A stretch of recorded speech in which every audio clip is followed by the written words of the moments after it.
how much injection you are supposed to take, how much your egg quality is, how much egg count is, कि आप कौन सा injection हमें आपको लगाना पड़ेगा एग ग्रोथ कराने के लिए। जैसे कई सारे हस्बैंड्स स्पर्म काउंट या मोटिलिटी इश्यूज से सफ़र करते हैं, उनको भी हमें इंजेक्टेबल्स या मेडिसिन देनी पड़ती है। का सबकी तरफ से जितने भी लोग हैं क्यूरियस अबाउट आईवीएफ, उनका एक सवाल है कि एक आईवीएफ प्रोसेस में, एंटायर प्रोसेस में कितना खर्चा हो सकता है। अगर मैं इंडिया में एक मिडिल क्लास फैमिली से बिलोंग कर रहा हूँ तो ये मेरे लिए बहुत ही मतलब मुझे जानना चाहिए।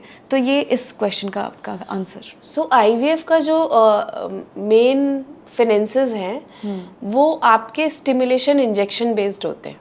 How much injection you are suppose to take, how much your egg quality is, how much egg count is, आपका अंडा कितना है, अंडे की संख्या कैसी है, अंडे का ग्रोथ कैसा है, आपका वेट कितना ज़्यादा है, आपकी एज क्या है, ये डिसाइड करते हैं। ये हमें हेल्प करते हैं डिसाइड करने में कि आप कौन सा इंजेक्शन हमें आपको लगाना पड़ेगा एग ग्रोथ कराने के लिए। बेसिकली एक इम्पॉर्टेंट पॉइंट, सबसे इम्पॉर्टेंट पॉइंट यही है। इसके अलावा अगर मेल पेशेंट्स को, मतलब हस्बैंड्स को भी अगर ट्रीटमेंट की ज़रूरत पड़ती है, जैसे कई सारे हस्बैंड्स स्पर्म काउंट या मोटिलिटी इश्यूज से सफ़र करते हैं, उनको भी हमें इंजेक्टेबल्स या मेडिसिन देनी पड़ती है। वो एड ऑन हो जाता है। इसलिए आईवीएफ का कॉस्ट बहुत वेरी करता है। किसी पेशेंट का 80-90 हज़ार 1 लाख में भी होगा, किसी पेशेंट को 3 लाख रुपए भी लगेंगे। So basic costing is injection जो आप स्टिमुलेशन के दौरान देते हो। मेरा जो जैसे किसी किसान को कहना है जितना अच्छा आप बीज बना लोगे उतनी अच्छी फसल होगी। तो जब तक आप बीज पे मेहनत नहीं करोगे, उसको उतना अच्छा इंजेक्शन नहीं दोगे, उतना अच्छा एम्ब्रियो नहीं बनेगा। If the embryo blastocyst is not good, the success rate of embryo is decided by the blastocyst. उसके बाद का जितना भी प्रोसेस है, मतलब यूट्रस में जो ट्रांसफ़र करते हैं उस टाइम का जो मेडिकेशंस हैं वो हार्डली 20,000 रुपये, 15,000, 10,000 रुपये में आता है। तो अगर आईवीएफ की कॉस्ट को टोटल करें, इन टोटो 1 लाख से लेके 2.5 लाख 3,000 का डिफरेंस है।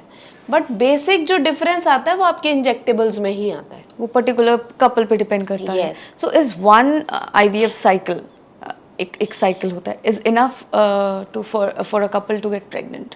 सो जैसा आईवीएफ की सक्सेस रेट बोलती है, in books IVF success rate is 40 to 45%. So can it be possible कि फर्स्ट अटेम्प्ट में आईवीएफ परसेंटेज 100% हो? नहीं। तो क्या होता है, you have to justify whether you will be able to make more embryos, weather you will be able to make less embryos. अगर किसी फीमेल के एग्स अच्छे हैं, उसका मेल पार्टनर का स्पर्म अच्छे हैं, तो एम्ब्रियोज आप ज़्यादा बना लोगे। अगर एम्ब्रियो ज़्यादा बना लोगे तो जो स्टिमुलेशन बेसिक कॉस्टिंग है, जो मैं बार बार कह रही हूँ, जिसका सबसे ज़्यादा कॉस्ट स्टिमुलेशन कॉस्ट का है, वो आपको एक बार करना पड़ेगा। आपके बच्चे ज़्यादा बन जाते हैं, आप उनको फ्रीज कर लेते हो और उसके बाद उनको आप अटेम्प्ट्स में ट्रांसफ़र कर सकते हो। मेरे बहुत सारे पेशेंट ऐसे भी हैं जिनको फर्स्ट अटेम्प्ट में प्रेगनेंसी आती है, वो कहते हैं हम एक्स्ट्रा एम्ब्रियो क्यों फ्रीज करा के रखें। वो 3 साल बाद वापस याद करते हैं उन एम्ब्रियोज को कि हमें सेकेंड प्रेगनेंसी प्लान करनी है। सो ये अगर किसी पेशेंट का एग और स्पर्म काउंट कम है, क्वालिटी पुअर है, तो हो सकता है हमें पूलिंग, मतलब हमें वापस से स्टिमुलेशन साइकिल करनी पड़े, आईवीएफ साइकिल करनी पड़े। अदरवाइज एम्ब्रियो ट्रांसफ़र की जो साइकिल होती है वो रिपीट की जाती है।